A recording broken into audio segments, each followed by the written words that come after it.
संसार में संपूर्ण सुखी कौन है? मैंने तो बहुत ढूंढा लेकिन मुझे कोई मिला नहीं। अगर आपको कोई मिले तो मुझे बताइएगा जरूर। किसी के पास तन और मन का सुख है तो धन का सुख नहीं है, धन नहीं है उसके पास। किसी के पास धन और मन दोनों का सुख है तो तन साथ नहीं दे रहा है। किसी के पास तन और धन दोनों अच्छे हैं तो उसका मन ठीक नहीं है, उससे वो दुखी है। किसी के पास तन मन धन तीनों है तो वो अपने संतान से सुखी है। किसी के पास ये संतान का सुख भी है तो वो संतान के संतानों से दुखी है। और किसी के पास ये दुख है कि उसे कोई दुख ही नहीं है। मतलब संपूर्ण सुखी तो कोई नहीं है। आप किसी भी धर्म के किसी भी अवतार को, भगवान के अवतार को ले लीजिए, उनका जीवन पूरा दुखों से भरा हुआ था।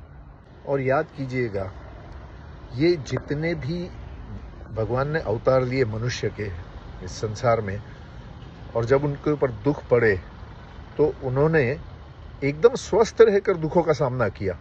वे कभी भी विचलित नहीं हुए हैं और इसीलिए वे अपने जीवन को हमारे लिए एक उदाहरण के स्वरूप छोड़ के गए हैं कि आप इसे फॉलो कीजिए, इस तरह से जीवन को जिए। बस हमें उसी का पालन करना है। और इन सब का मतलब ये निकलता है कि दुख हमारे जीवन में हमेशा हमारे साथ चलते रहेंगे, चलते रहते हैं। हम इनसे दूरी तो बना सकते हैं लेकिन इनको परमानेंटली अपने जीवन से नहीं निकाल सकते, क्योंकि ये हमारे जीवन का एक अंग है। और अब ये हम पर निर्भर करता है कि हम इनके साथ, इन दुखों के साथ कैसे डील करें। इसके दो रास्ते हैं हमारे पास।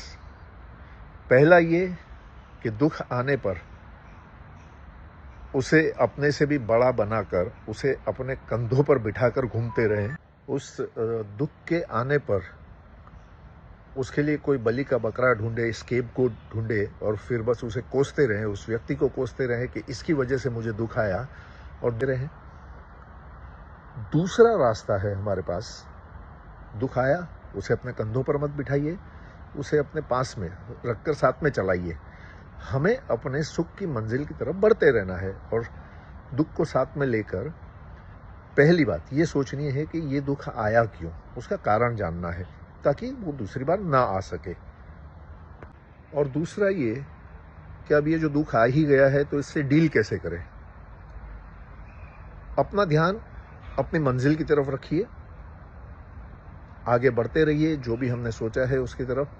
दुख को अपने से बड़ा मत होने दीजिए और जैसे ही मौका अवसर मिलता है, हम जैसे कैसे कोई चिपकू आदमी हमसे मिल जाता है, हमारे साथ में चलने लगता है या हमारे जीवन में आ जाता है तो उसे पीछा छुड़ा लेते हैं, उसी तरह से कोशिश करके दुख को किसी भी एक मोड़ पर छोड़ देना है, उसे डील कर लेना है, उसे ख़त्म करना है और फिर आगे बढ़ जाना है।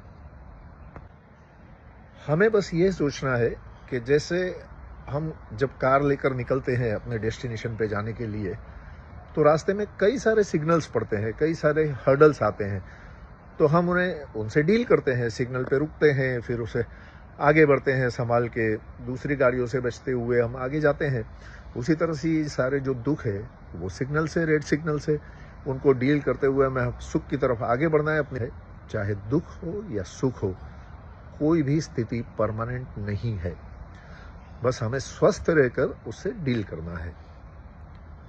मैं जानता हूँ कि ये सारी बातें बोलने में बहुत अच्छी लगती है, लेकिन जब हमारे ऊपर बीतती है, दुख आता है, तो इस तरह से बिहेव करना डिफ़िकल्ट हो जाता है। लेकिन याद रखिए, डिफ़िकल्ट है, इम्पॉसिबल नहीं है। प्रयत्न करके देखिए, इसे अपने जीवन में अमल करिए and see the wonders happen.